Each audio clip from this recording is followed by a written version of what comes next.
Good day everyone, my name is Hazel Makaraeg and today I am going to discuss the photojournalism, the portrait and wedding photography, and the fine art photography. So, without further ado, let's begin. Photojournalism is used for work. So photographs made in this context are accepted as a documentation of a new story. So, a common example of photojournalism is kanang mga paparazzi. So paparazzi is a form of photojournalism in which they captured the mga candid images sa mga athletes, sa mga artists, sa mga politicians and other prominent people. It also said here that photojournalism is the process of storytelling, which is true. So, photojournalism, it represents a story visually via photos. So, photojournalism also refers in explaining a moment. It could be it could be an issue, incident, or a story by using photography. So here is the example of photojournalism. So just by looking at the picture, maka-create na ta sa tong mind og story. So pagtan-aw pa lang nato is ang picture is hadlok siya nga scenario and makaingon jud to nga this place is nakaagi jud siya war. So this photo is the ruins of Marawi City after the siege. So this was for a work for the Washington Post in 2019. So photo by Hannah Reyes Morales. So Hannah Reyes Morales is one of the famous photojournalism in the Philippines. So another example of photojournalism. So, 'di ba?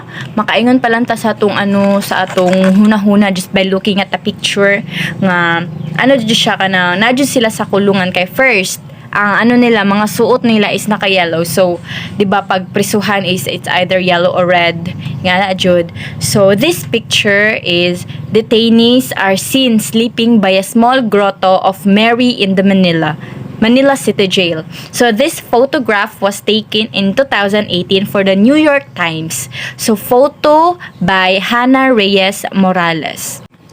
So here we have the 8 types of photojournalism. We have the spot news photojournalism, general news photojournalism, feature, sports action, sports feature, portrait or personality, pictorial, and illustration photojournalism.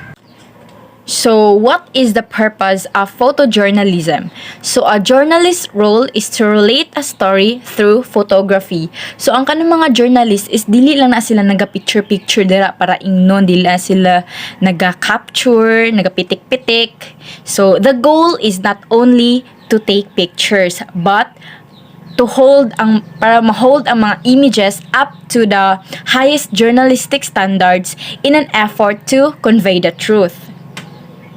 So, where we can find photojournalism na mga pictures? So, we can find it sa mga articles, sa mga newspapers, sa mga photojournalism sites, or sa mga including sa TV, pwede na ito siya makita.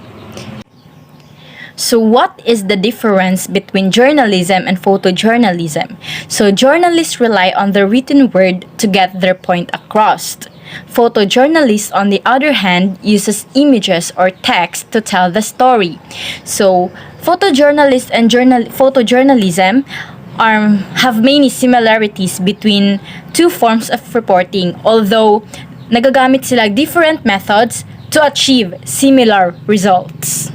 So, portrait and wedding photography. So, is a type of photography aimed toward capturing the personality of a person or group of people by using effective lighting, backdrops, and poses. So, are made and sold directly to the end user of the images. So, di ba, familiar naman dyan kayo taning when we say wedding. So jud siya wedding jud kasal jud. So mostly di ba karon nga ginakasal is naga-package na jud sila. So sa package is syempre apil na jud dira ang photography.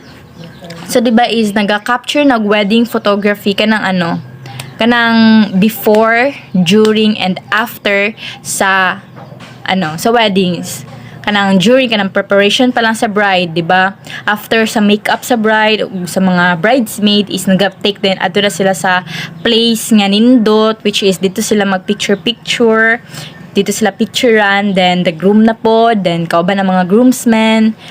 Then ana sa during is kanang mga memorable moments or kanang mga meaningful moments, kanang nag-kiss, kanang nag-take nag-vow, kanang nag-tying a knot, kanang mga yung ana. So after kanang kanang mga take nag-picture sa family, kanang mag-itsahay nag-bouquet. So portrait and wedding photography are those meaningful moments. So mo to siya example ani is kani.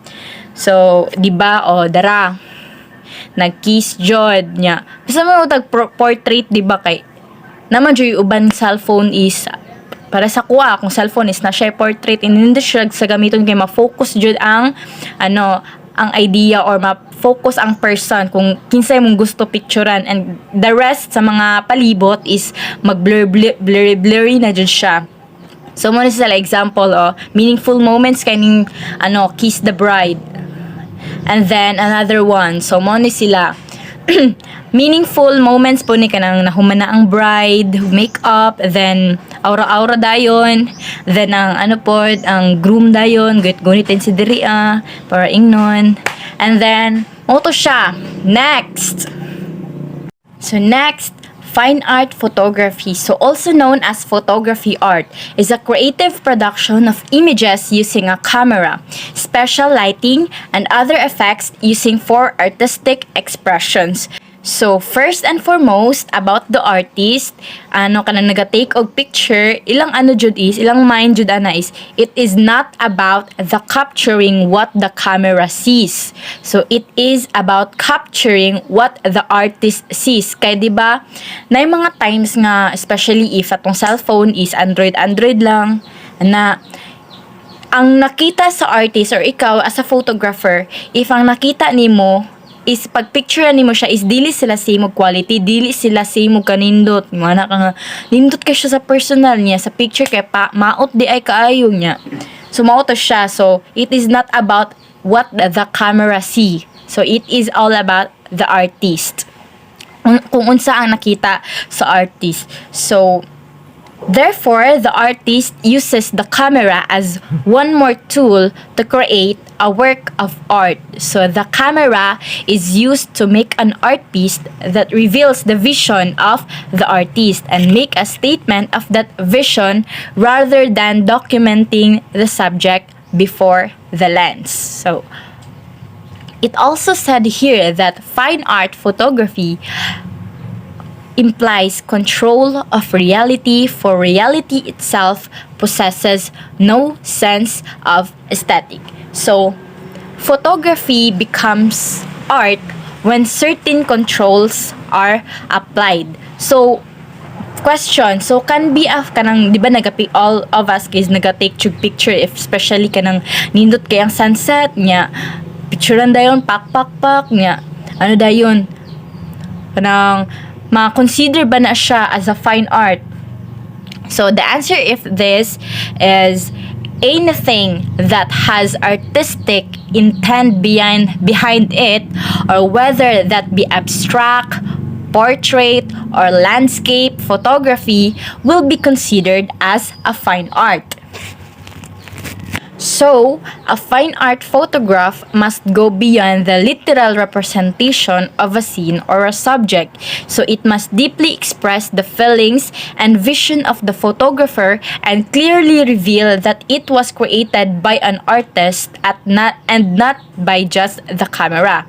So, it must be clear that it involved an original, deliberate creation, and that every aspect of making the photograph in the field and in the photographer's post-processing digital studio, including the printing or an individual expression from within the artist. So here is an example of a fine art photography. So, di ba, in this picture is, I know nakarelate jud ta, especially mga girls, no, nga labi nag mga ligog dagat or pool is maging aning-ani jod, including me naka-experience po yung ani. So another one, so here an elephant and the nature. So fine art photography can be pwede siya sa human, animals, or even the nature. So that's all for today, and I hope you learned something from my discussion, and God bless.